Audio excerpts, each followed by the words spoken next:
Hey folks, how you doing? I'm on Rannoch Moor, Corrour Station. Got the train up this morning, heading into the hills with my buddy Bruce. Going in for a couple of days, enjoy a bit of Bothy in, and we'll see if the weather improves when we get over a hill. So we've got a long way to go. Hope you join me on this adventure. See the interior of Scotland, a long way from the coast on this trip. So let's go. Well folks, we're getting there. That's the first wee bit of the hike done. We've come down from Corrour Station. That's Loch Chiarain behind us. Shouting at the camera as always. Every time I come out it seems to be windy, so let me introduce my buddy Bruce. Bruce. Hi folks, still smiling at this stage, but early days. Aye, we've got a long way to go and we're carrying a fair bit of weight. We've got quite a lot of coal and logs and sticks, so got a lot of hiking to do, but we're going to a bonny spot. I'll reveal the name of the Bothy a little bit later on when we get round. So for now, it's head down and get on with it. So stick with us.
Well folks, we're at the...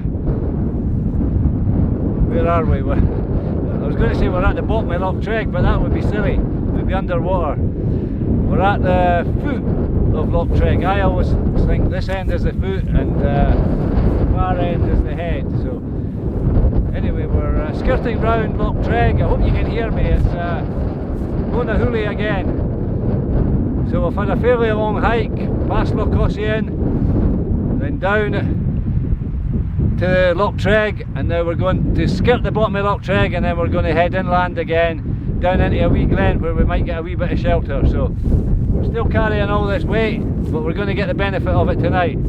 How you doing, Bruce? Fine, just enjoying this fine Scottish weather. Aye, the usual weather, Still smiling anyway. Aye. So we're going to march on and we'll get back with you in a wee while.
Bruce is down there, he's taking the low road. He obviously thinks it's easier. I'm not so sure. I think it's all one really. Hey Bruce! How you doing, buddy? I'll take the high road, he'll take the low road. Let's go, we've got a long way to go.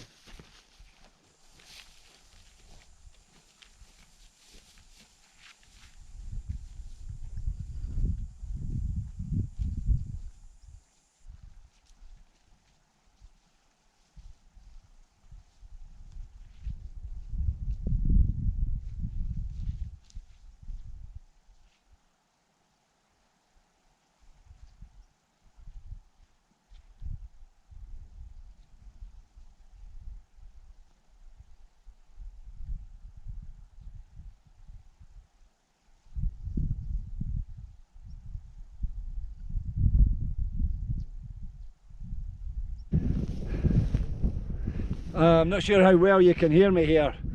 I got a sore throat with shouting today with the wind, and it's getting a bit dreich. There's a bit of mist in the air. So you figured out where we're going yet? That's Loch Chiarain behind me. I'm at the Watershed. So from behind me everything's draining down into Loch Chiarain, but from here everything's draining down towards Loch Chiarain and then from there eventually down to Loch Chiarain actually on the coast. So that's Leum Uilleim, William's Leap, the Corbett on my left there. And actually when I was doing my round of the Corbett's, that was my final Corbett. Celebrated a number of years ago now with some good friends, and then a night in the Bothy down here. And the wee hill up here on my right is a wee Graham.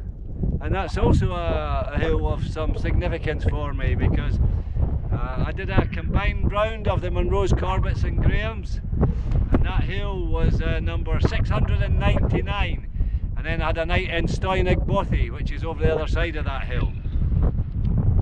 And then the day after I went up and I did the wee Graham that's on the other side of the glen, which was my 700 listed hill. That wasn't including some of the Marlins and the Donalds and other hills that I'd done, but in terms of Munros, Corbetts and Grahams, it was my 700. Anyway, I'm going to wrap this up because I don't know if I'll be able to use any of this footage. It might all just be wind noise. But my buddy's caught up with me, so it's time to march on.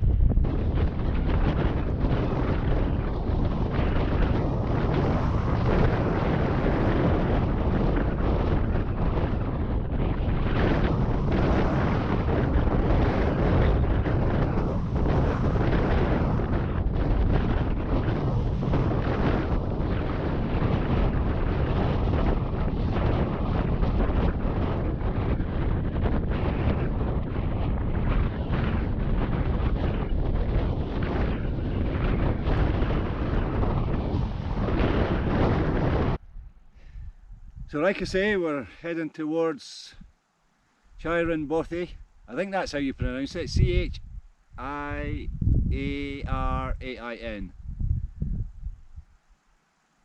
Chiarain, I think so.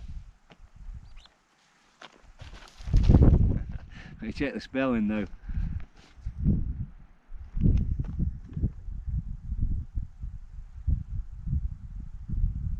Yeah, C-H-I-A-R-A-I-N. Stayed there a few times. It's a good bothy.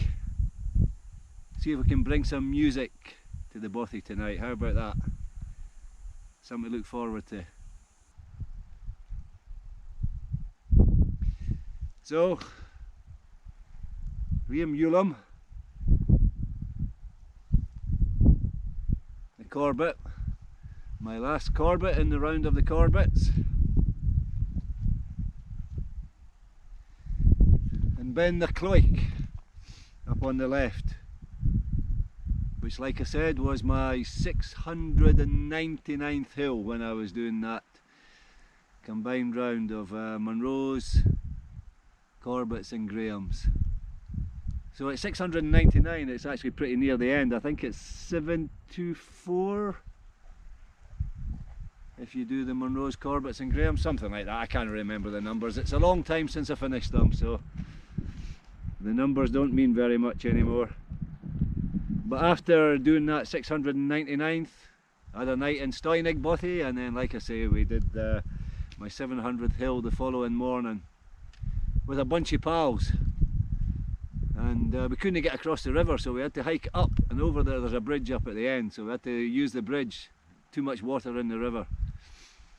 And then go back down and then make a fairly direct assault up through the crags and cliffs. It was a difficult climb, up and down, and then we had to sprint for the train. We were aiming for the lunchtime train, so that was a lot of work before lunchtime. And some of the boys had to be back for work. In fact, I was due back to China. I had a work visit to China shortly after that, so none of us had the luxury of missing that train, so we had to scoot.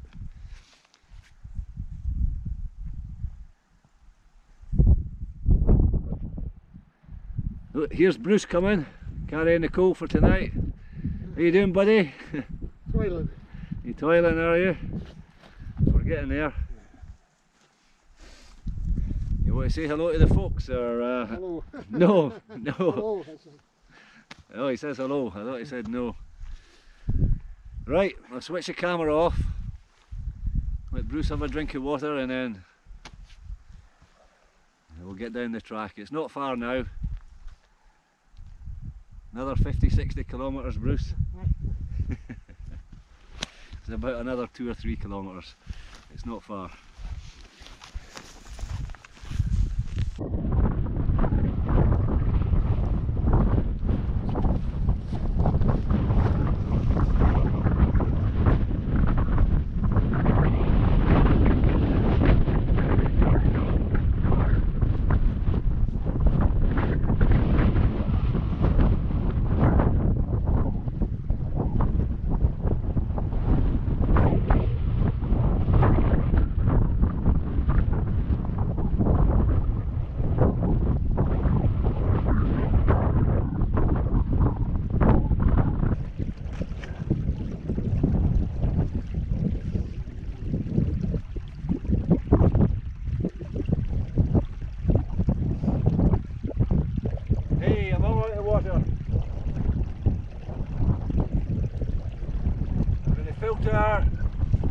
Some of this mountain stream.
Fastest flowing water, but I think once it's been through the filter it'll be okay.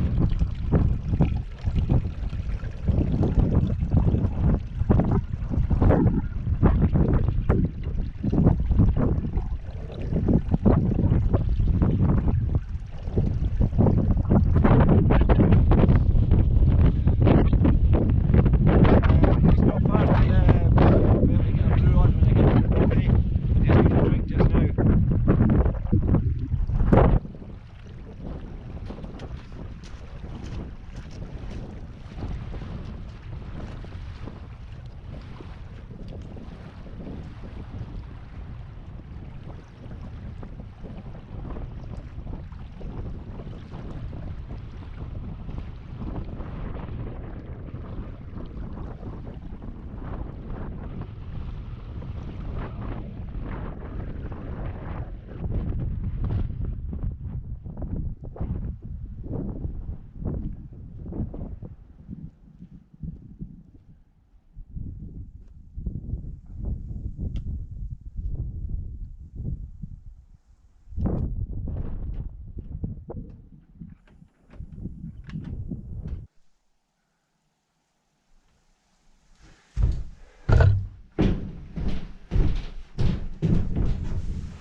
This is the upstairs room. There's 4 rooms in this bothy.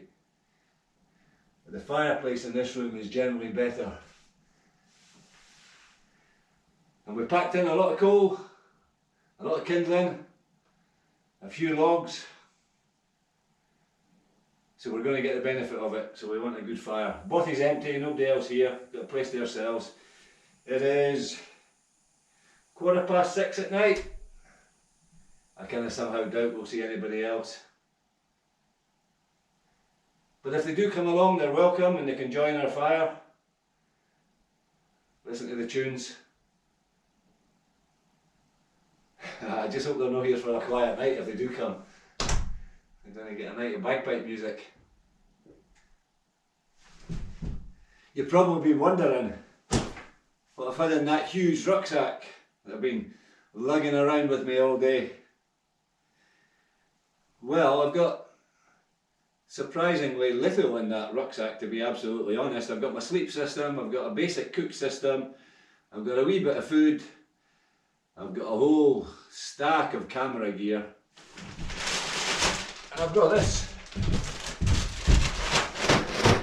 There's a bag of coal.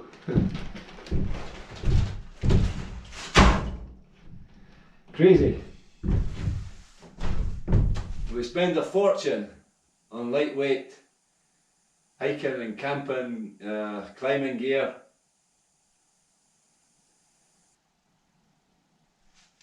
And then we lug 10 kilos of coal into the bothy.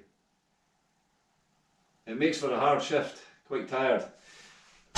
So, I'm going to get my base set up. I'm going to get some water as a matter of priority and get a brew on the go.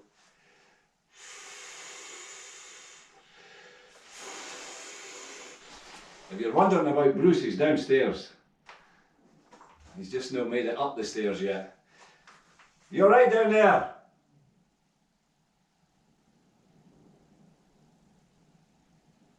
I'm not getting an answer. I've got to go down and check.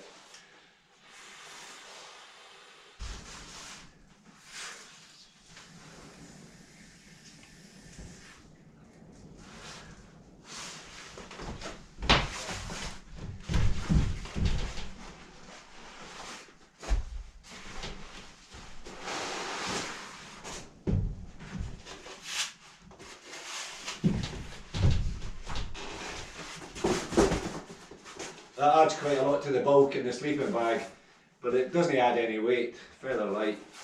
And the reason that I bring this when I'm bothying is because quite often these wooden platforms, or if you're sleeping on the wooden floor or even a stone floor, there can be nails or sharp bits that can puncture your mat. So it's a little bit extra insulation, it's a wee bit extra cushioning, but maybe the most important thing is that it's a bit of protection from my mat.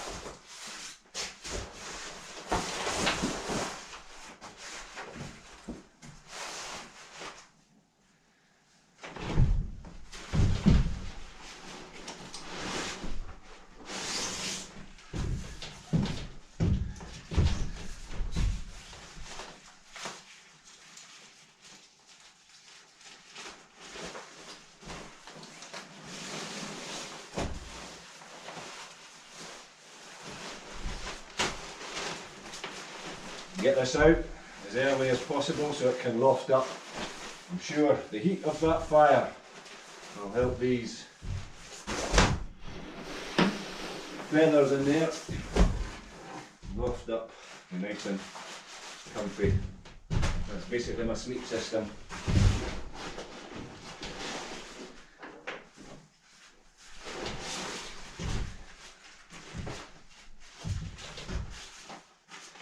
To be honest, there's not much else in there.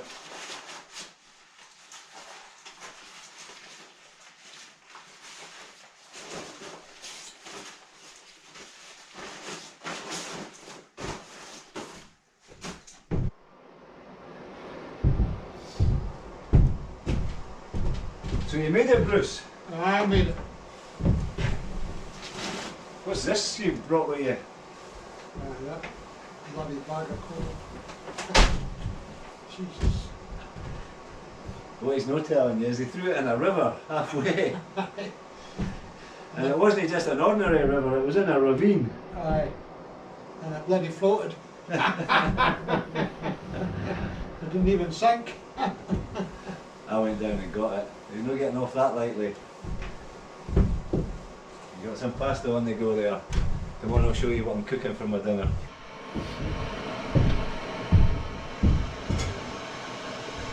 Can you see me alright there? Do I need to tip that camera up a wee bit?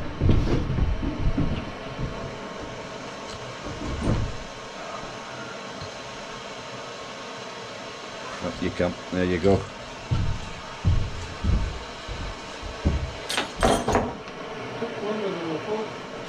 Aye, it's a long way. So what have I got? I've got a wee bag of pasta. Actually that's a big bag of pasta. I've got tomato sauce, and that's a very generous portion. So I'm going to make the pasta like a soup. I've got a wee lump of cheese to put in it, and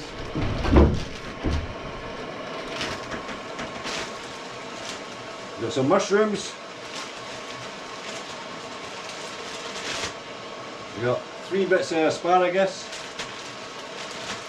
and I've got an aubergine.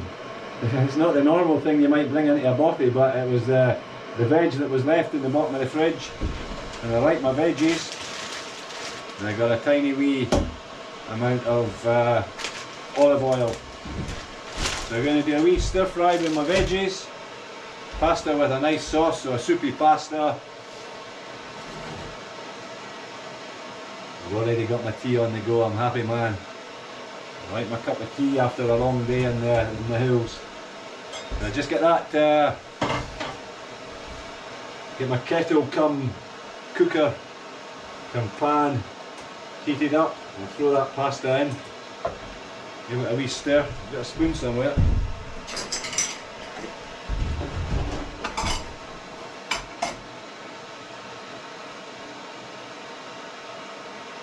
Has anybody else got a drawer full of bent spoons from the camping and the hiking? Alright. That's what they're designed for, isn't it? What was that bloke? Do you remember when we were young, Bruce? That bloke that used to rub the spoons and they would bend? Oh, What was it? Uri Geller, that was the guy, yeah? I think he was a hill walker.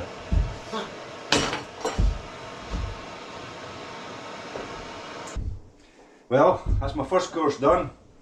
Fueled up on pasta, full of energy now. So I want something a wee bit tasty, so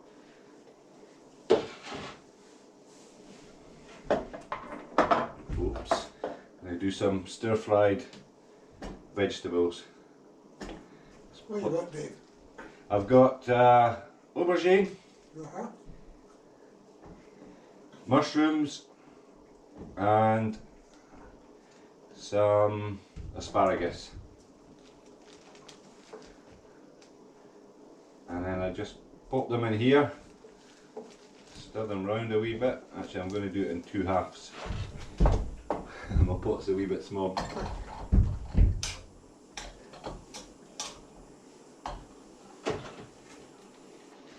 Ooh, that's a wee bit hot.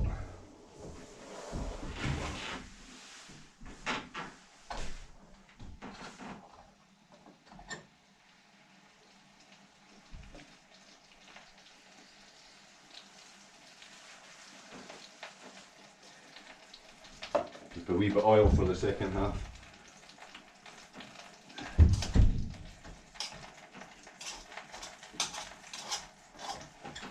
You're boiling them with water. I've got them, there's a wee bit olive oil in there, and I've got a wee bit sauce left. But what I do, put a wee bit of water in. Just a wee. This will stop them sticking in the bottom there. Yeah, and what it does, it softens everything up if I just put that on. And just on a low heat, I just leave that for a few minutes. Because the aubergine and the mushrooms will be quite Plenty of moisture in them. moisture and Yeah. quite soft as well. Yeah.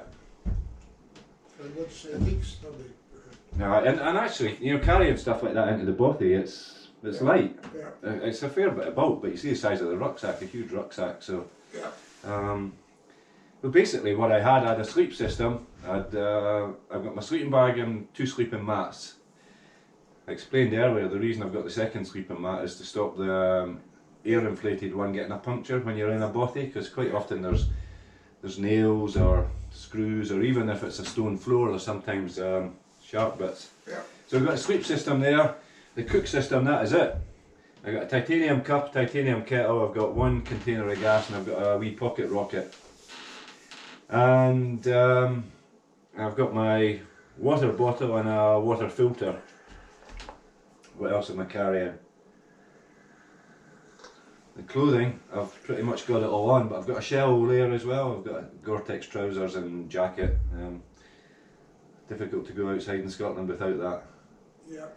And a little bit of food. Yeah. And a whole lot of camera gear. Spare rations. Yeah, I've got a wee bit of spare rations. I always carry a little bit extra. And I've got this. This is my possibles pouch. You know, things that you would possibly need. So there's a head torch in there. There's a first aid kit, some spare batteries, and GPS. And what else is in there? That's about it, I think. Oh, and some basic toiletries.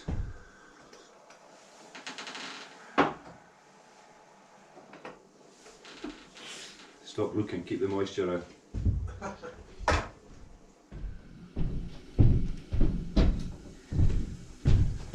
Here we are.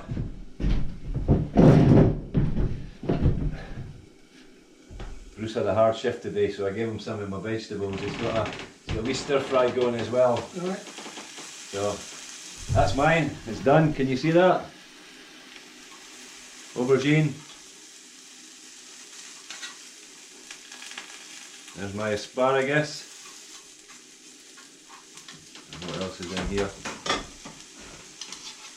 And some mushrooms. So we're going to tuck into this, and then we're going to get the fire going. Yahoo! Right, we're fed and watered. Bruce is sitting there with a nice cup of tea.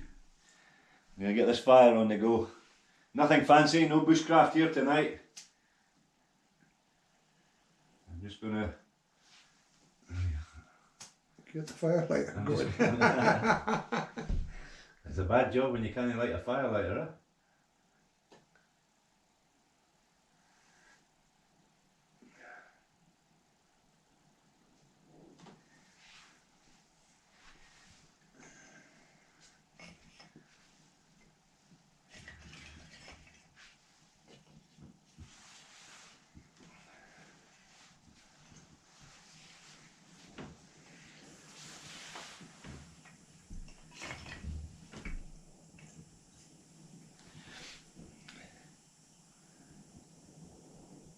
Did you watch the video when I was in the bothy on Rassie? I was burning pieces of wood that I said come from my daughter's fence. I was building a wee fence for her in her garden. I'm still burning the same wood. I obviously ordered too much when I measured up that job.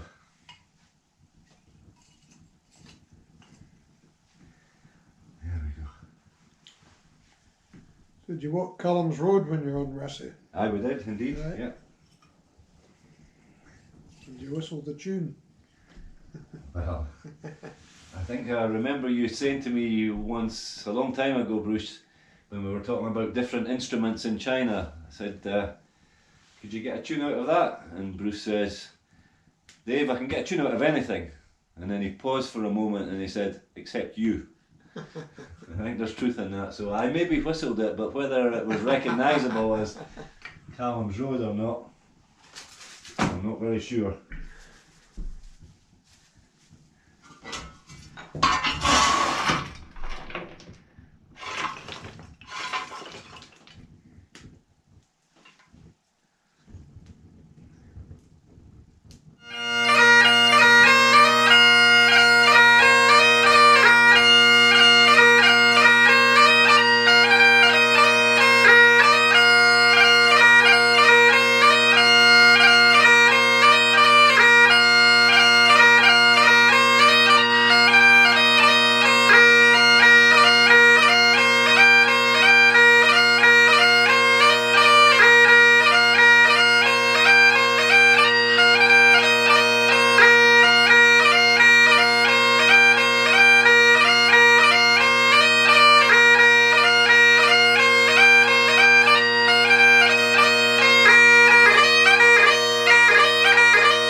grand.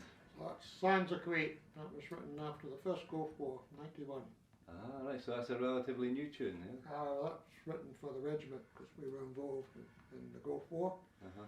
And unfortunately we lost a few soldiers, so that was written in their memory and for the regiment. And Not by me, by Gordon Mackenzie, the Queen's Own. Queen's Own Islanders, yeah. Grand. So we'll carry on the regimental theme. I'll play Pibroch O'Donnell Do, which was a regimental march, quick march for the Queen's Own.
Grand, sir, grand.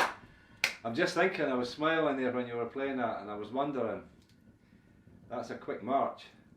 If we go out at that pace tomorrow, we're going to be back down the road by lunchtime. Well, on you go, sir, you know.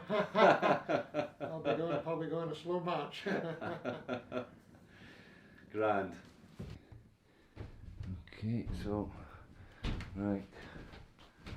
We're recording on both cameras. I need to kill this, otherwise I get lens flare. Okay, I'm going to take my top off because it's getting a bit hot here. Okay, whenever you're ready. Do we want a bit more backlight? Put that in there. There we are. So Dave, I'm going to play a tune now called Rob McClintock, Chieftain Rob McClintock, who's a dear friend of ours that passed last year. He was the chieftain of the San Diego Highland Games. All right, okay. And then Robert Watt composed this tune, which fortunately he heard before he passed. Aye. And we now run a school in California called the Rob McClintock School. In memory of. Yeah, and it's in a couple of weeks' time. Aye, okay. So, in beautiful sunny Carlsbad, just up from San Diego on the beach, so a beautiful city right on the beach. And who was Rob McClintock? Was he A Scottish guy that immigrated to California 35 years ago or something. and a great piper? No, he wasn't a piper, but he was instrumental in starting the San Diego Scottish Highland Games. I see, right. And he wasn't the first chieftain, but he was instrumental from the start. And for the last 25 years, he was the chieftain himself, and his wife Jeanette run the games, and pretty much a family concern, and other committee members and so forth, you know. Sounds grand. So Robert composed this beautiful, somebody described the tune as majestic. And then just to lift the spirits away, but I'll play a wee jig just after it. Sounds good.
If I had a drum, I'd give you a drum. Well, Bruce, I'm wondering if I could have a request. What? Aye, aye. Well, we spent most of today driving part of the road to the Isles, and actually the hardest part of the day we hiked a fair bit of the road to the Isles. So we came from Pitlochry along by Loch Tummel and Loch Rannoch, and we're now in the region of Loch Chiarain. So the words of the tune by Loch Tummel and Loch Rannoch and Loch Chiarain we will go. So it's a grand tune, and I think we've maybe earned the right to play that tune tonight. And tell the truth, we got a train for 10 minutes. He didn't tell me this. We got a train for 10 minutes and then hiked for 7 hours to get here. We're right in the middle of Scotland. We are quite remote. We're quite far from the nearest point of habitation or the nearest transport hub. So, yeah, 7 hours of. And they didn't only make me carry the coal. Well, carry my bagpipes, but we carried the coal as well. It's not supplied. There's no shops anywhere within the next 8 hours of here. We're getting the benefit of it now. Let's try this.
sir. Well done. Well done with the piping. Well done with the coal carrying. Thumbs up all round. So it's getting a wee bit dark now, so we're struggling with light for the camera. We didn't.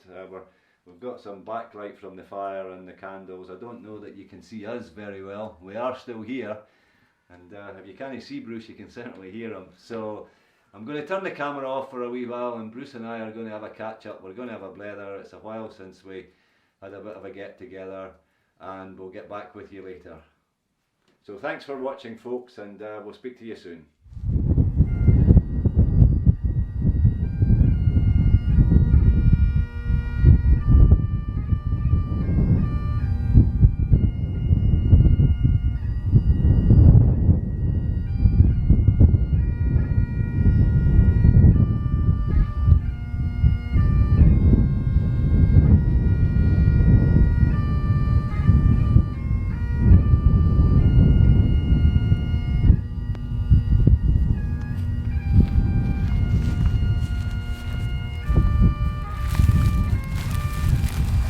Can you hear that?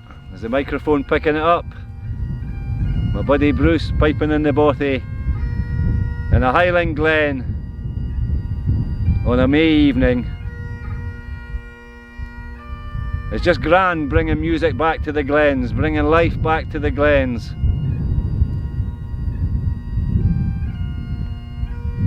It just feels right.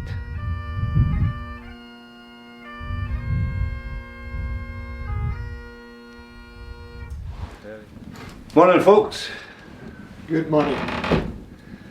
Well, we had a grand night. It was good. It's dry. Great. And we kept a bit of coal. It was a bit smoky getting the coal going this morning. It was still a wee bit wet from its duking in the burn, but it's going now. I had to open the window and let a bit of the smoke out of here. But we've got a good fire going.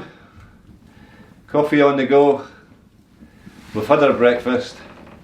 And we're just relaxing for an hour or so, and then we'll get packed up and we'll decide what we're going to do. Well, there's a couple of choices. We can hike through the glens to get back to Corrour Station, or we can go up over the tops. I think if the cloud is off the tops, we might go for the tops, but we're not carrying any weight today. The coal's gone and most of the food is eaten, so it should be an easy enough shift. It's just about whether it's worth going up there or not. There's no point in going up into the cloud if there's no view, so we're not in a hurry to decide. But whatever we do, we'll take you with us and you can enjoy the adventure. Cheers.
sir.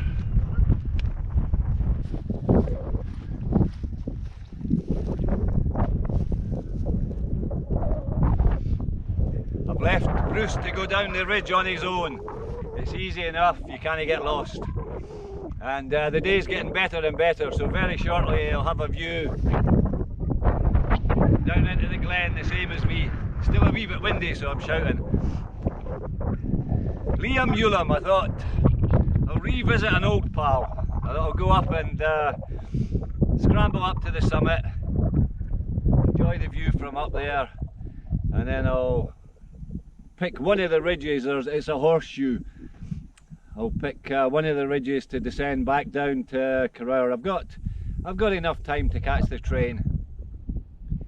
And if I miss the train, then I miss my ride home, because Bruce drove up to Rannoch Station, so I suppose I better not miss the train. I'll be stranded in the middle of Scotland. It's a long walk back. So let's go. We'll hike up and I'll show you the summit of Leum Uilleim. Bruce is happy enough to go down the ridge, but I thought you might want to come with me, so let's go and have a bit of fun.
Beautiful, peaceful location in the heart of the Highlands.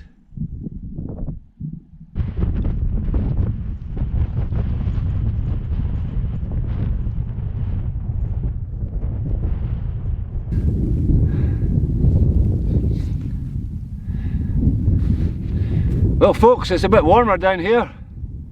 I'm down off the ridge. High ground is behind me, behind you. So I'm back onto the moor, more or less. And just here, it's difficult to see, but there's traces of an Argo track. An Argo is an amphibious vehicle that's great for the peatlands and the boglands and the hill country in Scotland. A kind of go anywhere type vehicle. And it's obviously been used to get up onto the ridge here. And I think this wee track runs down to a proper track that will lead me back to the station. I'm fairly confident about that because I was through this way last year. Actually, I was through here twice last year. I did one long trip for about a week, where I had my packraft and fat bike, and I cycled and paddled, and I didn't film any of that. I took 1 or 2 photos and I put a bit on Facebook, but I didn't actually make a video about it. I kind of regret that now, and I might, well, it's an excuse to do that trip again, isn't it? It was a grand trip. And then I was through in the autumn in fairly bad weather, hiking right through to the coast, a multi-day trip. And on both of these visits to this area, I noticed this track. It's not on my map at all, and I thought, if I ever come across from Loch Chiarain, it might be useful to aid my descent, rather than heading away towards Loch Chiarain and picking up that track. This is quite a good shortcut. So no sign of Bruce, but he can't be far away, so we'll catch up with Bruce. I'll see if Bruce wants to do a bit more filming, and I'll wind the video up with Bruce. But in case we're short of time, or there's no spot to set the camera up, I'll wind the video up here. So there might be 2 ends to this video. It's a wee bit windy here as well, actually. It's not ideal.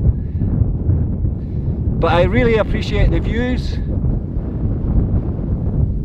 and I'm very grateful for the subscriptions. Like I said, the channel is a hobby, and it's a hobby I'm semi-retired now, so it's something to keep me busy and keep me occupied, and it's nice to share. It's nice to share the Scottish outdoors with people that are like-minded and just enjoy the scenery, and I hope the crack's not too boring. I hope you enjoy some of the dialogue. So I really do appreciate your views, and if you're enjoying the videos, why don't you hit the subscribe button. So I'm gonna hike down and see if I can find that track. Then I'm going to see if I can find Bruce, and I might do a tiny wee bit more, but if I don't, I look forward to joining you on the next one. This is a wee bit of deer horn that I found on the way down, so it's not exactly a royal stag. It's got 1, 2, 3, 4 points, and one of them is only just developed, so but it might be useful for something. I've got a collection of deer horn in my garden at home that I'm always going to whittle or make into walking stick handles or whatever, and the pile gets bigger and none of the projects are even underway. So anyway, as I say, thanks again for joining me. If you enjoy the videos, think about subscribing. If you don't want to subscribe, then please carry on looking out for the videos, and I'm sure I'll get back with you on the next one in the not too distant future. So bye for now. Hey guys, I'm at home. Bruce and I made it safely down the road. I'm just filming a wee footnote to the video, really just to pick up on a potential safety point. You'll have noticed during the video that Bruce and I quite often parted company, choosing to follow our own line up the flank of the mountain or across the moor. Well, we're fine with that. We're both hugely experienced in the Scottish Hills. We've made thousands of visits to the Scottish Hills, not hundreds. And in fact, we've also travelled in the greater ranges together. We've done some Himalayan expeditions together, and during these long expeditions we've parted company, sometimes not for minutes or hours, but for days. So we know each other well, we know the hill country well, we know what we're doing. And my message is really that if you're going off to the hills in a group, then generally speaking it's better to stick with a group. And it's probably worth saying that the videos are for entertainment. I'm not putting myself forward as an expert, and I'm not making documentaries or instructional videos. Hopefully the videos will inspire people to go out and enjoy the outdoors, but the important thing is to do it safely. So I hope you enjoyed the video. I hope you enjoyed meeting Bruce. He's a grand chap. And if you like the videos and you're enjoying the channel, then think about hitting the subscribe button. And I don't think it'll be too long before there'll be another video up and we can share another adventure together. So thanks for watching, folks. Bye for now.